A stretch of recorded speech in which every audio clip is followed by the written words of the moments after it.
Saya Hartati Tambanaung, mahasiswa dari Hukum Perbatasan Wilayah. Di sini saya mempunyai statement dari Tito Karnavian. Tito Karnavian pernah menjelaskan bahwa masalah perbatasan di wilayah Indonesia itu belum selesai, baik di darat, di udara maupun di laut. Untuk pertanyaannya, bagaimanakah dengan dibangunnya pos lintas batas negara? Apakah bisa dijadikan sebagai tolak ukur untuk penyelesaian masalah perbatasan yang terjadi di Indonesia? Kita masuk dalam jawaban. Yang pertama saya akan memperkenalkan tentang apa itu pos lintas batas negara atau disingkat dengan PLBN. PLBN merupakan tempat pemeriksaan dan pelayanan keluar masuk orang dan barang dari dan atau keluar wilayah negara Kesatuan Republik Indonesia dengan menggunakan paspor dan atau pas lintas batas. PLBN merupakan peningkatan fungsi dari pos pemeriksaan lintas batas atau disingkat PPLB, yang memiliki dan memberikan pelayanan di bidang kepabeanan, keimigrasian, karantina, keamanan, dan administrasi pengelolaan. PLBN sendiri menjadi sistem utama untuk melayani masyarakat, dalam hal ini masyarakat perbatasan, khususnya yang berhubungan dengan aktivitas lintas batas.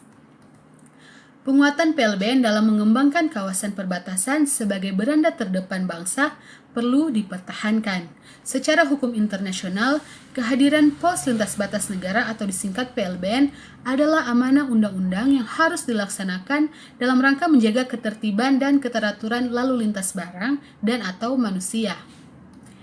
Tito pernah mengatakan untuk pembangunan PLBN ini di perbatasan dimaksud untuk mengontrol perlintasan orang dan barang ilegal.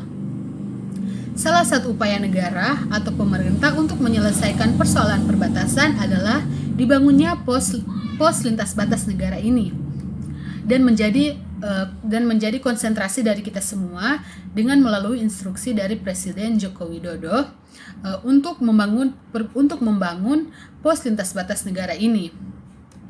Jadi bisa dikatakan bahwa pos lintas batas negara ini bisa dijadikan sebagai tolak ukur untuk penyelesaian masalah yang terjadi di Indonesia. Dan untuk wilayah perbatasan ada tiga wilayah darat, wilayah laut, dan wilayah udara. Yang pertama, saya akan memberitahukan tentang apa itu wilayah daratan atau wilayah darat. Wilayah darat Indonesia memiliki wilayah darat yang cukup luas untuk dijadikan sebagai tempat tinggal. Wilayah daratan ini terbentang dari Sabang sampai Merauke, dari Miangas sampai Pulau Rote. Sabang merupakan pintu masuk ke wilayah Indonesia dari bagian barat, sedangkan Merauke dari wilayah timur. Untuk wilayah utara ada di Pulau Miangas dan wilayah selatan ada di Pulau Rote. Dan untuk wilayah yang kedua itu wilayah perairan. Wilayah perairan banyaknya kepulauan tentunya mengharuskan pemerintah untuk mengedepankan aspek kemaritiman untuk membuat aturan soal kelautan. Dan yang ketiga, wilayah udara. Pada wilayah ini dibagi secara horizontal yang menghasilkan batas wilayah darat dan laut. Ketika wilayah dibagi secara vertikal, akan menghasilkan batas di ruang angkasa, di dasar laut dan tanah. Wilayah udara ini sama pentingnya dengan wilayah daratan dan wilayah perairan atau wilayah laut. Karena selain menguasai ruang udara untuk melindungi kedaulatan dan martabat bangsa, negara yang mengelola FIR memiliki keuntungan berupa akses informasi lalu lintas penerbangan, keamanan negara, dan pemasukan keuangan.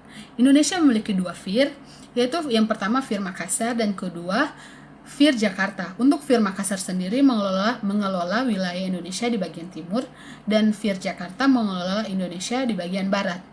Jadi intinya pos lintas batas negara ini atau PLBN bisa dijadikan sebagai tolak ukur untuk penyelesaian masalah. Sebelum saya mengakhirinya, saya akan memperlihatkan tentang pos lintas batas negara yang ada di Indonesia.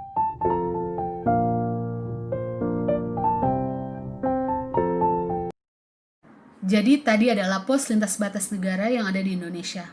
Sekian pertanyaan dan jawaban saya sampaikan. Terima kasih.